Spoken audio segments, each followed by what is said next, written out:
Pagdating sa healthcare, ang pagkakaiba ng Pilipinas sa Amerika, dito sa Amerika kasi, pag may karamdaman ang isang tao, pagdating sa hospital, pasok agad. Oh.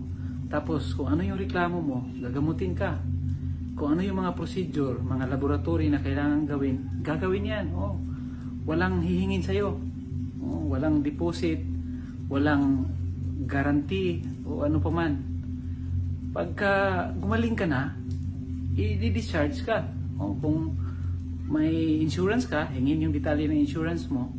Pero hindi ka kailangan ng magbayad agad. O. So, uwi ka muna, saka na lang ipapadala sa bahay mo yung kung ano mang hindi na shoulder ng insurance or kung ano man yung mga na-charge sa'yo. Although mahal din dito, ang per se mahal din ang bayad. Pero yun ang kakaiba.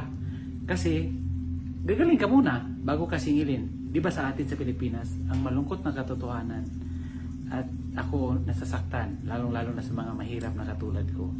Minsan, kahit may sakit, ayaw na lang magpa-check up kasi bago ka gamutin, ang daming hinihingi, di ba? Hihingan ka ng deposit na ganito. Kung may operation, kailangan mong may ipakita ang pera na ganito, ganyan. Ang iba, namamatay na lang, hindi pa nagagamot. So, yun ang masakit sa Pilipinas.